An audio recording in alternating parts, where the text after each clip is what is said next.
जंगल में आधी रात हो चुकी थी। हर तरफ सुन्नाटा था। सारे पक्षी अपने अपने घरों में गहरी नींद सो रहे थे।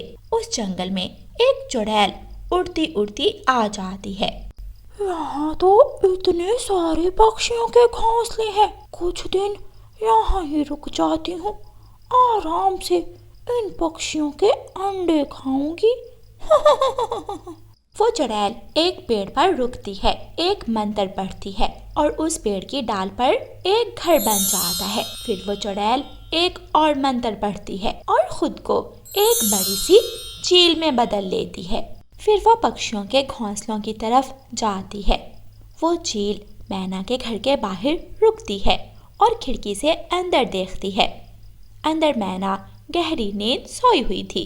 वो अपना पंख मैना के अंडों की तरफ बढ़ाती है और अंडे उठाकर वहां से चली जाती है। बेचारी मैना तो गहरी नींद सोई हुई थी। उसे पता ही नहीं चलता कि कब वो चुड़ैल चील के रूप में उसके अंडे ले जाती है। ऐसे ही सुबह हो जाती है। मेरे अंडे कहाँ चले गए? कोई मेरे अंडे उठा कर ले गया। मेरे अंडे कौन उठा कर ले गया? पक्षियों को मैना के घर से रोने की आवाजें आती हैं। वो सब वहां आ जाते हैं। मैना, क्या हुआ है? ऐसे चिल्ला चिल्ला कर क्यों रो रही हो? रो नहीं तो और क्या करूं? कोई चोर मेरे अंडे चुरा कर ले गया। मैं क्या करूं? कहाँ जाऊं? मैंने क्या कुछ सोच रखा था कि मेरे बच्चे आएंगे, मैं उनको पालूंगी, उनको उड़ना सिखाऊंगी, उनके लिए दाना लाऊंगी, मेरे घर में रौनक आ जाएगी। लेकिन कोई मेरी खुशियों पर पानी फेर गया। ये तो बहुत चिंता की बात है। ऐसे कैसे कोई चोर रात को अंडे लेकर जा सकता है?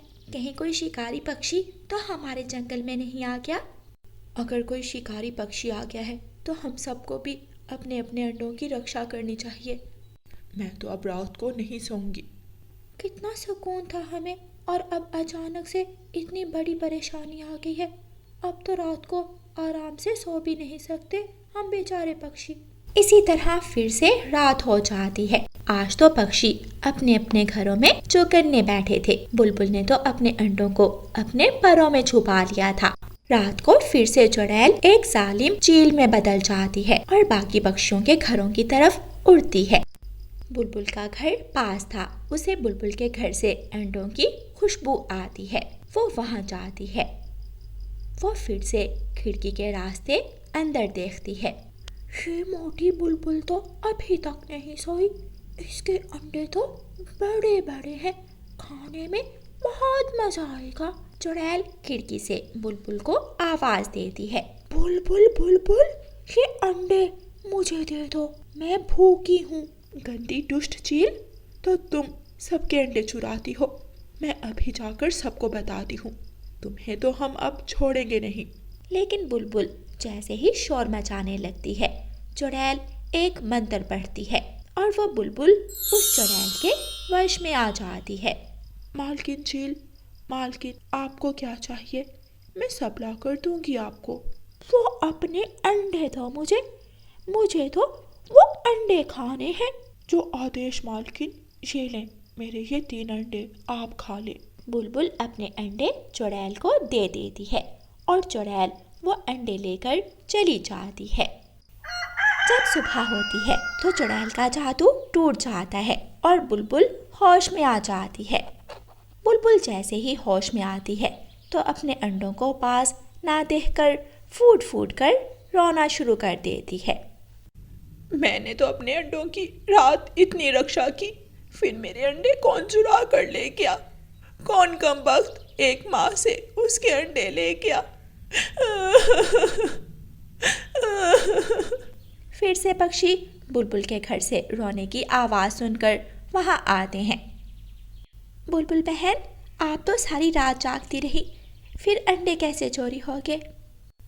रानो, मैंने अपने अंडों को अपने परों में छुपाया था।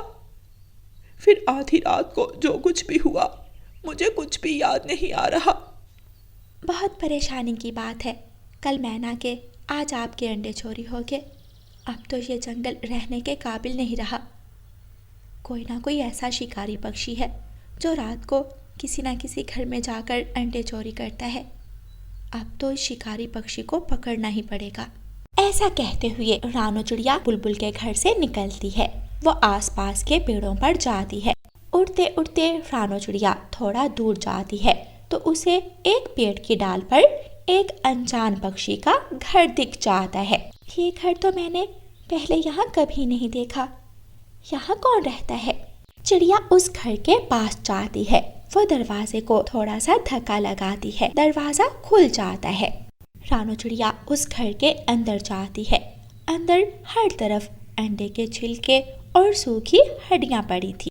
तो ये है वो दुष्ट पक्षी जो हम बेचारे पक्षियों के अंडे खा जाता है। उसे तो अब हम नहीं छोड़ेंगे।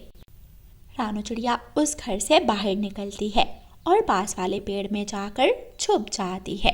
चुड़ैल वापस अपने घर आ जाती है। वो मंत्र पढ़ती है और खुद को चील में बदलकर घर के अंदर चली जाती है। ये तो कोई चुड़ैल है। इस चुड़ैल का मुकाबला करना तो बहुत मुश्किल है। मुझे साधु बाबा के पास जाना होगा। वही मुझे इस चुड़ैल को हराने का तरीका बता सकते हैं। रानो चिड़िया उस पेड़ से बाहर निकलती है और जल्दी से उड़ती है। रानो चिड़िया साधु बाबा के पास चली जाती है। साधु बाबा जी, एक चुड़ैल हमारे जंगल में आ गई है। वो हर रोज रात को चील बनकर बाहर निकलती है और बेचारे पक्षियों के अंडे खा जाती है। आप ही कोई हल बताएं। चिड़िया रानी, आप चिंता मत करो। उस चुड़ैल को हराने के लिए मेरे पास कुछ है। फिर साधु बाबा अपना थैला उठाते हैं और उसमें से एक अंडा बाहर निकालते हैं। जब वो चुड़ैल इस अंडे को खाएगी तो खुद ही इस अंडे के अंदर फंस जाएगी। फिर तुम इस अंडे को आग में फेंक देना। वो चुड़ैल जलकर भस्म हो जाएगी। आपका बहुत बहुत धन्यवाद साधु बाबा। रानो चिड़िया वो अंडा लेकर वहां से उड़ती है और जाकर हरियाली तोती को सारी बात बताती है और हरियाली तोती को साथ लेकर उस चुड़ैल के घर के पेड़ पर जाकर बैठ जाती है। हरियाली, मैं तुम्हें एक बात बताऊं। मैंने एक बड़ा सा अंडा दिया है। अच्छा, सच? लेकिन तुम ये बात किसी और को मत बताना। हाँ, मुझे पता है मेरा अंडा बहुत स्वादिष्ट होता है। अगर किसी और को पता चला तो वो मेरा अंडा खा लेगा। मैं किसी को नहीं बताऊंगी। चुड़ैल अपने घर में बैठी रानो चिड़िया और हरियाली तोती की बातें सुन लेती है। चिड़िया और हरियाली तोती अपने घर वापस चली जाती हैं। चलो, काम हो गया। अब रात को वो चुड़ैल इस अंडे को खाने जरूर आएगी, लेकिन ये अंडा तो उसे ही खा जाएगा। रात हो जाती है। रानो चिड़िया अपने घोंसले में लेट जाती है और सोने का नाटक करती है। वो अंडा खिड़की के पास ही रख देती है। आज तो मैं उस चिड़िया का अंडा ही खाऊंगी। चलो फिर चलती हूँ मैं। चुड़ैल चिड़िया के घर जाती है और खिड़की से जाकर रानो चिड़िया का अंडा उठा लेती है। लेकिन जैसे ही वो अंडा मुंह में डालती है, वो खुद उस अंडे के अंदर फंस जाती है। रानो चिड़िया उठ जाती है। वो शोर मचाती है और जंगल के बाकी पक्षी भी वहां आ जाते हैं। दोस्तों, शिकार जाल में फंस गया है। अब इस अंडे को आग में जलाते हैं। फिर सब पक्षी मिलकर लकड़ियां लाते हैं, वहां आग जलाते हैं और अंडे को आग में फेंककर जला देते हैं। ऐसे उन्हें चुड़ैल से मुक्ति मिल जाती है। प्यारे दोस्तों, इस कहानी को लाइक, अपने दोस्तों के साथ शेयर और चैनल को सब्सक्राइब करना बिल्कुल मत भूलना। आपका धन्यवाद। रानो चिड़िया वाला जंगल अब सूख चुका था। वहाँ से दाना मिलना भी मुश्किल हो गया था। कालू कौवा, गौरी कौवी और रानो चिड़िया फैसला करते हैं कि वो उस जंगल से परावास कर जाएंगे और कोई दूसरा सुरक्षित जंगल ढूंढेंगे। गौरी कौवी रानो चिड़िया के दरवाजे पर दस्तक देती है। रानो चिड़िया, जल्दी करो। अगर ज्यादा देर की तो धूप बढ़ जाएगी। बस गौरी, मैं अपना थोड़ा जरूरी सामान बांध लूं, फिर मैं आती हूँ। अच्छा, फिर बड़े बरगद के सूखे पेड़ के नीचे आ जाना। गौरी ऐसे कहकर वहाँ से चली जाती है। रानू चिड़िया अपना सामान बांधती है और बरगद के पेड़ की तरफ जाती है। अब हमें अपना सफर शुरू करना चाहिए, वरना रास्ते में ही अंधेरा हो जाएगा। फिर वो सब उड़ते हैं और उड़ते उड़ते अपने जंगल से बाहर निकल जाते हैं। कालू, गोरी और रानू चिड़िया अपना अपना घोंसला उठाए पहाड़ों वाले जंगल में पहुंच जाते हैं। वो जंगल रहने के काबिल था। वहाँ कुछ पेड़ हरे भरे थे। चिड़िया, कौवा और कौवी वहाँ रुकते हैं। उस जंगल में दो पेड़ आमने सामने थे। एक पेड़ की डाल पर कालू और गोरी अपना घोंसला रख लेते हैं और दूसरे पेड़ की डाल पर रानू चिड़िया अपना घोंसला रख लेती है। कालू भैया, चलें, हम दोनों कोई खाने की चीज ढूंढ लाते हैं। रानो, मैं तो थक गया हूँ, तुम आज हमारे लिए भी कुछ ले आओ। अच्छा ठीक है कालू भैया।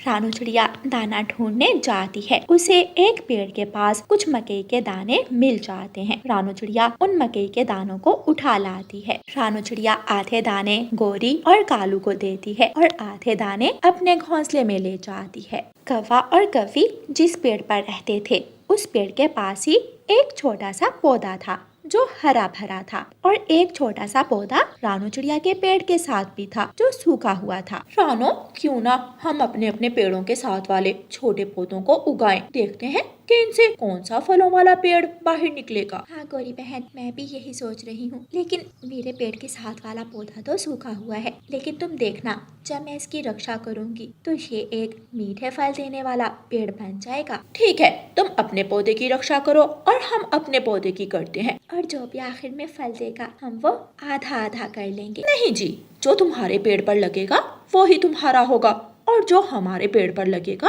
वो हमारा होगा। गोरी ऐसे कहकर अपने घोंसले में चली जाती है। कालू जी, हम दोनों इस पौधे की देखभाल करेंगे। देखना, जब ये पौधा बड़ा होगा तो इस पर मीठे फल लगेंगे। और अगर ऐसा ना हुआ तो? काली जुबान तुम्हारी, मेरा दिल कह रहा है ये पौधा हमें फायदा देगा। बुरा तो इस रानों के साथ होगा जिसे लग रहा है वो सूखा हुआ पौधा उसे फल देगा। फल तो वही पौधा देता है जो पहले से हरा भरा हो। मैं तो उसे बता आई हूँ कि हम अपने पेड़ के फल किसी को भी नहीं देंगे। अगले दिन गोरी, कौवी और रानू चिड़िया अपने अपने पौधों के लिए पानी लाती हैं। गोरी अपने पौधे को पानी देती है और रानू चिड़िया अपने पौधे को। गोरी अपने पौधे की देखभाल करती है, उसे बारिश, तेज हवा के कारण उखड़ने से बचाती है और रानू चिड़िया अपने पौधे की हिफाजत करती है। वक्त गुजरता रहा और वो दोनों पौधे बड़े होते रहे। दोनों पौधे हरे भरे पेड़ बन जाते हैं। लेकिन रानू चिड़िया के पेड़ पर मीठे फल लगते हैं, जबकि कालू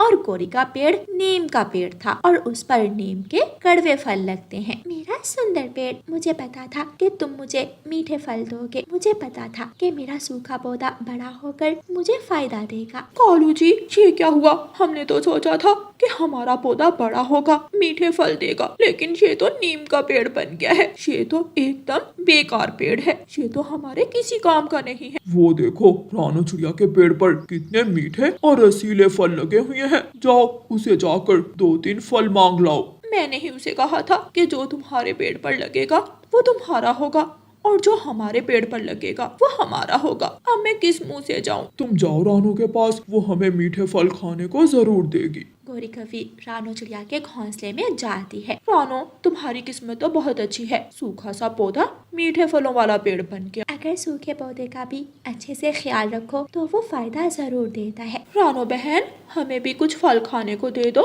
हमारा नीम का पेड़ तो बेकार है, उस पर तो नीम के कड़वे फल लगे हैं। गोरी बहन, मैंने तो पहले ही कहा था कि मिल बांट कर खाएंगे, तुमने ही मना कर दिया था। फिर भी ये लो, तुम ये फल ले जाओ खाने के लिए। गोरी खुश होकर वो फल ले जाती है। दोनों कौवे जी भरकर मीठे फल खाते हैं। रात को दोनों कौवे अपने घोंसले में रानू चिड़िया के फल वाले पेड़ को देख रहे थे। कालू जी, कितना अच्छा हो अगर चिड़िया का फल वाला पेड़ हमारे पास आ जाए। इस तरह हमें हर रोज उस छोटी चिड़िया से मीठे फल मांग कर नहीं खाने पड़ेंगे। गोरी, हम कल रानू चिड़िया को इस पेड़ से भगा देंगे। तुम कल रानू चिड़िया से कहना कि जिस पेड़ पर उसका घोंसला है वो मेरे दादाजी का पेड़ था, बाकी का काम मैं संभाल लूंगा।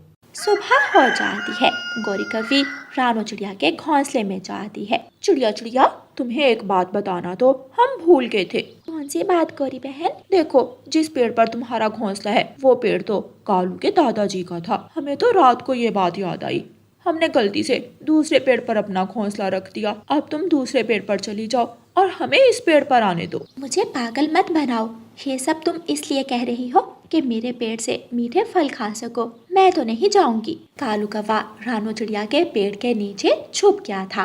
वो भारी आवाज में बोलता है, चिड़िया, अरे ओ कमजोर चिड़िया, इस पेड़ से निकल जाओ। ये पेड़ कालू के दादा का था, वो इसी पेड़ पर रहते थे। अब कालू के दादा के जाने के बाद इस पेड़ पर कालू का अधिकार है। अगर तुम इस पेड़ से ना गई तो मैं तुम्हें घोंसले समेत नीचे गिरा दूंगा। रानो चिड़िया डर जाती है। देख लिया, हमारी बात का तो तुम्हें विश्वास नहीं है। अब तो पेड़ ने भी खुद कह दिया है, अब जाओ यहाँ से। रानो चिड़िया डरती हुई अपना घोंसला उठाती है और दूसरे पेड़ पर जाकर रख देती है। गोरी अपना घोंसला उठाकर रानो चिड़िया के पेड़ पर रख देती है। दोनों दुष्ट कौवे रात को अपने घोंसले में बैठे खूब हंसते हैं। देखा गौरी, उस कमजोर चिड़िया को कैसे पागल बनाया। वाह कालू जी, क्या नाटक करते हो। मुझे भी यही लगा कि पेड़ बोल रहा है। अब सारे मीठे फल हमारे होंगे और वो कड़वा नीम का फल उस चिड़िया को मिलेगा। सारी मेहनत चिड़िया ने की और फल हम खाएंगे। दोनों कालू और गोरी मीठे फलों वाले पेड़ से फल तोड़ तोड़ कर हर समय खाते रहते हैं। रानो चिड़िया उनके पास फल लेने आती है। गोरी, कुछ फल मुझे भी दे दो। क्यों दे हम फल? ये फल वाला पेड़ हमारा है। तुम जाओ अपने नीम के पेड़ से फल तोड़ कर खाओ। गोरी, ऐसा ना करो, जब तुम आई थी तब मैंने भी तो फल दिए थे तुम्हें। तब की बात और थी, अब ये हमारा पेड़ है। तुम जाओ उस नीम के पेड़ के पास। कालू और गोरी रानो चिड़िया को भगा देते हैं। रानो चिड़िया हर रोज अपने लिए दाना ढूंढती, जबकि कालू और गोरी हर रोज मीठे मीठे फल खाते। ज्यादा फल खाने के कारण दोनों कौवा और कौवी बीमार हो जाते हैं। कालू, मेरा पेट बहुत दर्द कर रहा है। गौरी, मेरी भी तबीयत कुछ ठीक नहीं लग रही, अब क्या करें। जल्दी चलो, इस जंगल में बुलबुल डॉक्टर है, उसके पास जाते हैं। दोनों कौवे बहुत मुश्किल से उड़ते हैं। तबीयत खराब होने की वजह से उनसे उड़ा भी नहीं जा रहा था। वो बहुत मुश्किल से बुलबुल डॉक्टर के पास जाते हैं। बुलबुल डॉक्टर कौवों का चेकअप करती है। तुम दोनों ने लगता है जरूरत से ज्यादा ही मीठे फल खा लिए हैं। अब तुम दोनों को ठीक होने के लिए एक काम करना पड़ेगा। बताओ बुलबुल डॉक्टर, हम सब करेंगे। तुम दोनों को एक कड़वा फल खाना पड़ेगा। कौन सा कड़वा फल? नीम का फल। उसी फल को खाने से तुम ठीक होगे, वरना ऐसे ही दर्द सहते सहते मर जाओगे। नीम का फल? वो तो रानो चिड़िया के पास है। चलो कालू जी, चलकर नीम का फल खाते हैं। दोनों कौवे रानो चिड़िया के पास जाते हैं। रानो मेरी बहन, हमें एक नीम का फल दे दो। क्यों जी, मैं क्यों दूं तुम्हें अपना फल? नहीं दूंगी, तुमने मुझे अपने मीठे फल दिए थे। रानो, हमें नीम का फल खाने दो, वरना हम मर जाएंगे। तुम जाओ अपने दादा वाले पेड़ के पास, वो ही तुम्हें बचाएगा। वो तो हमने मजाक किया था, वो मेरे दादा का पेड़ नहीं है। हमने मीठे फल खाने के लिए ये सब किया, हमें माफ कर दो। हमें माफ कर दो रानो चिड़िया। फिर रानो चिड़िया को दोनों कौवों पर दया आ जाती है और वो दोनों को नीम का फल खाने को दे देती है। कालू कौवा और गोरी कौवी वो नीम का फल खाकर ठीक हो जाते हैं। प्यारे दोस्तों, कोई भी पेड़ अच्छा या बुरा नहीं होता। हर पेड़ की एक अपनी अहमियत होती है। अब चाहे वो मीठे फल देता हो या फिर नीम का फल देता हो, हर पेड़ को पानी दे, उसकी रखवाली करें, पेड़ों को गैर जरूरी मत काटें और पौधे लगाएं और प्रकृति को खूबसूरत बनाएं। और प्यारे दोस्तों, इस कहानी को लाइक, अपने दोस्तों के साथ शेयर और चैनल को सब्सक्राइब करना बिल्कुल मत भूलना। आपका धन्यवाद। इंसानों की बस्ती में एक राजा था जो बहुत दयालु था। उस राजा की एक छोटी सी प्यारी सी बेटी थी जो हर समय अपने महल की खिड़की पर बैठी उड़ते हुए पक्षियों को देखती थी। उन पक्षियों को उड़ता देखकर राजकुमारी का भी बहुत दिल करता था कि वो भी हवा में उड़े, वो भी हवा में उड़कर देखे कि कैसा महसूस होता है। रात को राजकुमारी अपने पिता राजा से कहती है, पिताजी, मेरा मन है कि मैं हवा में उड़ूं, हवा में उड़कर नीचे के सारे नज़ारे। राजकुमारी, आप हवा में नहीं उड़ सकती, कोई भी इंसान हवा में नहीं उड़ सकता। लेकिन वो पक्षी तो उड़ सकते हैं। लेकिन बेटी, इंसानों के लिए ऐसा मुमकिन नहीं। राजकुमारी उदास होकर अपने कमरे में जाती है और बिस्तर पर लेट जाती है। पहाड़ों वाले जंगल में बहुत से पेड़ सूख चुके थे। पक्षियों को दाना ढूंढने में बहुत मुश्किल होती थी। पक्षी सारा सारा दिन उड़ते, लेकिन उन्हें कोई फल और दाना नहीं मिलता था। रानो चिड़िया, सुबह से उड़ रहा हूँ, लेकिन मुझे कहीं से भी दाना नहीं मिला। तुम्हारे पास कुछ है तो मुझे भी दे दो। हाँ, मेरे पास थोड़ा सा दाना है, वो मैं आपको दे दूंगी। तोता और कबूतर भी वहाँ आ जाते हैं। अब तो इस जंगल में रहना बहुत मुश्किल हो गया है। मैंने सुना है कि इंसानों की बस्ती में एक राजा है, उसके पास बहुत सा खजाना है। क्या पता अगर हम उसके पास जाएं तो वो हमें भी भोजन दे दे। मैंने भी यही सुना है। हमें एक बार उस राजा के पास जाना होगा। हम उसे अपनी समस्या बताएंगे तो वो हमारी मदद जरूर करेंगे। फिर सब पक्षी इंसानों की बस्ती की तरफ उड़ते हैं। वो सब राजा के महल में पहुंच जाते हैं। राजा जी, हमारे जंगल में सूखा आ गया है, हमारे लिए दाना मिलना मुश्किल हो गया है, आप हमारी कुछ मदद करें। मैं तुम सब पक्षियों को एक एक अनाज की बोरी दूंगा, लेकिन उसके बदले मेरी बेटी की इच्छा पूरी करना होगी आप सबको। आप बताइए, क्या इच्छा है आपकी बेटी की? संतरी, जाओ मेरी बेटी को बुला कर लाओ। संतरी जाता है और राजकुमारी को बुला कर लाता है। बेटी, इन पक्षियों को आप अपनी इच्छा बताओ। मैं जब आप सबको आसमान में उड़ता देखती हूँ तो मेरा भी बहुत मन करता है कि मैं ऐसे ही उड़ूँ। क्या आप सब मुझे हवा में उड़ा सकते हो? ज़रूर ज़रूर राजकुमारी, इसमें कौन सा मुश्किल वाली बात है। बस आप हमें थोड़ा समय दें, फिर आप भी हमारी तरह हवा में उड़ेंगी। सब पक्षी हैरानी से कालू कौवे की तरफ देखते हैं और महल से बाहर जाते हैं। कालू कौवे, कभी तुमने किसी इंसान को हवा में उड़ते देखा है? इंसानों का शरीर भारी होता है, वो उड़ नहीं सकते। तुम भी तो इतने मोटे हो, तुम तो उड़ लेते हो। वो राजकुमारी भी उड़ लेगी। हम सब अपना अपना पंख तोड़ेंगे और उनसे बड़े से 2 पंख बनाएंगे। देखना, वो उन 2 पंखों को जब हिलाएगी तो हवा में उड़ेगी। ठीक है, हम ऐसा कर लेते हैं, लेकिन अगर राजकुमारी ना उड़ी तो तुम्हारी खैर नहीं। फिर सब पक्षी अपना अपना एक एक पंख तोड़ते हैं और उन पंखों को इकट्ठा करके 2 बड़े से पंख बना लेते हैं। शेले राजकुमारी, इन पंखों को ऐसे हमारी तरह हिलाएं। राजकुमारी उन पंखों को जोर जोर से हिलाती है, लेकिन वो उड़ नहीं पाती। राजकुमारी रोने लग जाती है। आप सब मेरे साथ मजाक कर रहे हैं, मैं तो उड़ ही नहीं पा रही। राजकुमारी रोए मत, हमें एक मौका और दें। फिर सब पक्षी अपने जंगल वापस जाते हैं और जंगल जाकर योजना बनाते हैं। दूसरे जंगल में एक वैज्ञानिक बुलबुल रहती है, हमें उसके पास जाना चाहिए, वो हमें कोई ना कोई हल जरूर बताएगी।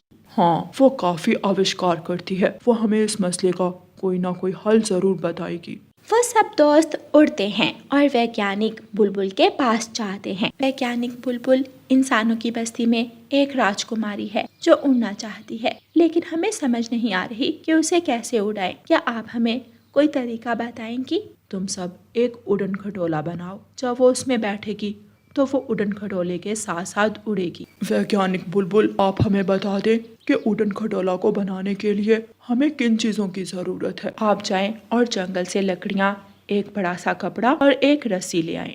पक्षी जाते हैं और बुलबुल की बताई हुई चीजें ले आते हैं और जैसे जैसे वैज्ञानिक बुलबुल बताती है वैसे वैसे वो उड़न खटोला बना लेते हैं। मैं इसमें बैठकर देखता हूँ पहले। लेकिन वो उड़न खटोला नहीं उड़ता। लगता है हमारी मेहनत फिर से बेकार गई, ये तो नहीं उड़ा। अभी एक चीज की कमी है, जाओ जाकर एक गैस का सिलेंडर लेकर आओ। अब हम वो कहाँ से लेकर आए? वो तो हमें जंगल से नहीं मिलेगा। मैं एक बार किसान की पत्नी के पास गई थी, उसके पास गैस का सिलेंडर था। आओ कबूतर, हम किसान की पत्नी से गैस का सिलेंडर लेकर आते हैं। फिर चिड़िया और कबूतर उड़ते हैं और किसान के घर की तरफ जाते हैं। चिड़िया किसान की पत्नी को सारी बात बताती है। और माँ जी, अब हमें गैस वाला सिलेंडर चाहिए ताकि हम उस उड़न खटोले को उड़ा सकें। ठीक है चिड़िया, लेकिन इस्तेमाल करने के बाद मुझे वापस दे जाना।